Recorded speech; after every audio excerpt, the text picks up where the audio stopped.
Vamos falar de Vasco. Com a demora do Sousa, o Vasco faz uma nova aposta de um atleta que estava defendendo seu país na Copa do Mundo. Sim, estava lá junto com Andrés Gomes, defendendo a seleção colombiana. Mas será que não tem ninguém no mercado brasileiro? Não tem nada a ver com xenofobia, vou explicar, porque tudo isso pode...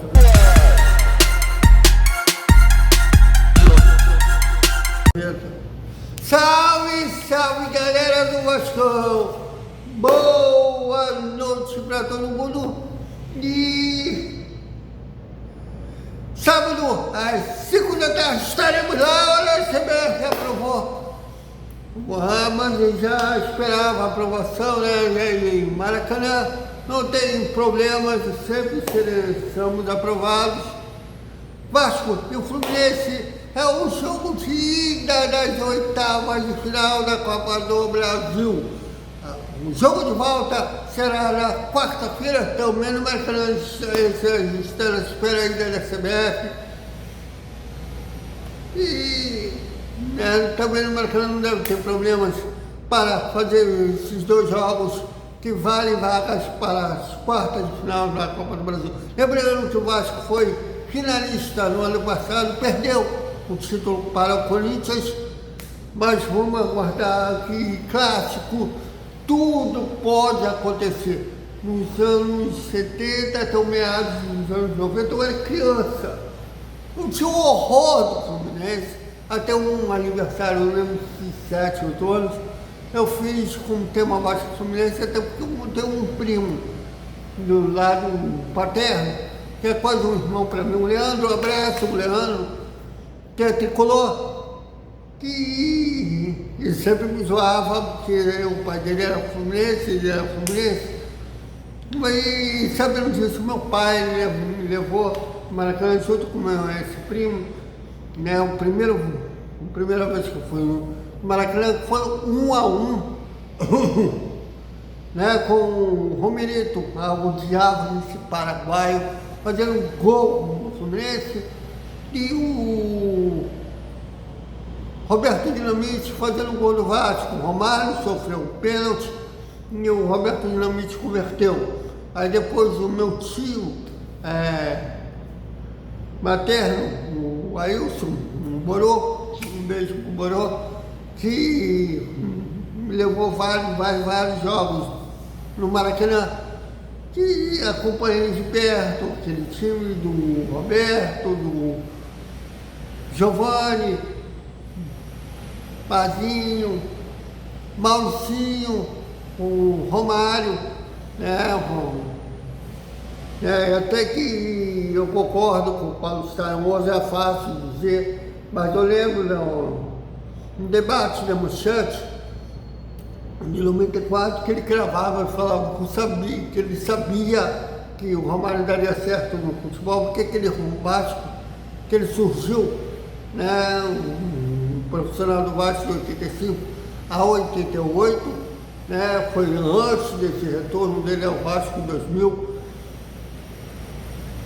que ele sabia que ia dar certo, porque o Romário só fazia gol de bola rolando, né, que batia pênalti era o Roberto, e na ausência do Roberto, o Giovanni agora deve estar encontrando o Roberto em algum lugar do universo,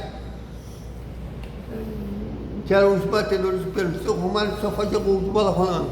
Então, assim, foi a primeira vez que eu fui no Maracanã foi nesse 1-1, se não me engano, foi pelo Carioca de 85, 86. Né?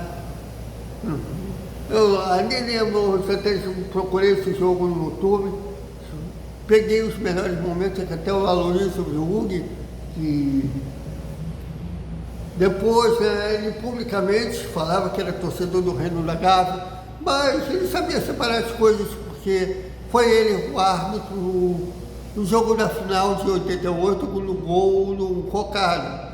Até ele fala que ele torcia que o Leandro conseguisse fazer falta no Cocado, não conseguiu, que ele andou até já com a mão no cartão, porque se o Leandro conseguisse fazer falta, ele teria que expulsar o Leandro, mas teria evitado o gol, mas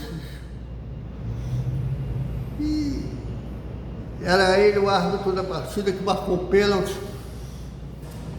Então assim, depois ali, já começando no final dos anos 80, né, nos anos 90, a partir de 88, nos 90 para cá, é que o Vasco inverteu a freguesia com o Fluminense. Naqueles anos 70 até o meados dos anos 80, o Vasco podia ter um time que fosse, não conseguia ganhar do Fluminense. E dos anos 90 para cá é o invertido. O Vasco pode ter um time que for, mas não perde para o Fluminense. Então assim, é um clássico de 1000 histórias fora, o Fluminense tentando ser Vasco. Então, vai ser um clássico de muitas emoções lá no Maracanã, que espero que esteja a casa cheia, né? Porque é o que dá magia no clássico, são as duas torcidas. Então vamos esperar o que de emoção lá no Maracanã. Bom, o Sousa, até agora o Racing não respondeu a contraproposta do Vasco, está demorando um pouquinho para o clube argentino responder, mas as negociações seguem. Mas como o Vasco necessita de reforços, pode perder muito tempo, o Vasco está num plano B, que é o volante colombiano Kelvis Castano, do River Plate. Ele foi convocado e defendeu a seleção da Colômbia na última Copa do Mundo, porém ele tem 25 anos, né, e não é titular do River Plate. Perdeu espaço no clube argentino, que é engraçado, né? Sair um titular absoluto, capitão da equipe dele, que é o Sousa, para um reserva, que é o Kelvis Castano. Eu não vou falar nada.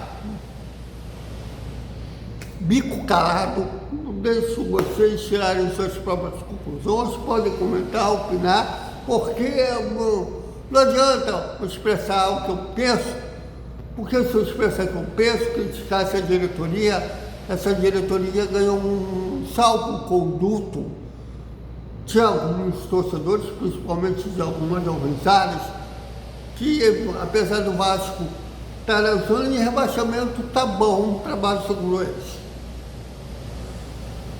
Então eu não vou falar nada, eu vou deixar vocês comentarem aí desse possível reforço, que seria mais barato, né, em comparação ao Sousa, já que o Vasco fez a proposta inicial, a Racing de 7 milhões de euros, mas o clube argentino quer 10. Então está esse impasse que mais as negociações não foram encerradas, seguem. Ainda o Sousa ainda pode ser anunciado, até se trouxesse 2 reforços, o Vasco. Daí aí o técnico Pedro Manuel ganha opções. Quanto mais opções ele tiver, melhor, né? Principalmente se tiver qualidade. O De Sousa, o Alberto continua não respondendo o Vasco. Eu acho que depois de ontem, que inclusive ele jogou no amistoso, fez gol. Eu acho que o realmente não está afim de negociar o jogador. E o jogador também não está afim de voltar para a América do Sul. Ele tem mercado na Europa, mas vão insistir. Alguém que não quer vir, não já aprenderam com o caso do Orelhano? Fica aí a pergunta. Bom, vamos ficar de olho nessa negociação, que pode ser mais um reforço esse ano, a temporada 2006. Para encerrar o nosso boa noite, vou falar rapidamente da reunião do conselho que teve na última terça-feira, que ainda não comentei, que, cara, mais um motivo para dizer que nenhum político do Vasco presta, mas tem aí torcedores que tem lado político e uma cara de pau dizendo que eu que sou politiqueiro, que inclusive defendendo o atual presidente, né? Um cara está na presidência do Vasco, que é um cargo mais político que esse, mas, de qualquer forma, teve a reunião no Conselho para discutir um balanço. Veja bem, um balanço. Teve político que concorreu com o Pedrinho na última eleição, sim, eu estou falando leve esse ano, que ele estava cobrando vaguinha na SAF. Nem era esse tema. Que inclusive o presidente da Assembleia falou, olha, o tema é o balanço, não é isso. Nem resolveram nada do balanço. Vocês imaginem quando estiverem discutindo a revenda da SAF. Eu vi, acompanhei, botei a televisão, um som agradável, né, com o meu plano de capital legal, e eu me lembrei do Cazuza, da música Um Tempo Não Para, a fim de criticar a política nacional dos políticos, né, que fazia parte da política nacional naquela época. Olha quanto tempo isso tem. E ele dizendo, tua piscina está cheia de ratos. Eu me senti uma piscina cheia de ratos nessa última reunião do Conselho. Mas tem gente aí que ainda acredita em político no Vasco. Bom, mas o que vocês acham? Comentem, opinem. Aqui a galera tem moral, aqui todos também depois querem que eu tenha lado político, eu não vou ter, cara. Primeiro que não é função de jornalista ter lado político, ele tem que ouvir todos os lados políticos. Segundo, a reunião do Conselho discutiu. Então é isso, galera. Até o nosso Desperta Vascaíno. E um boa noite, iniciando aí o pré-jogo Vasco e Fluminense. Até mais.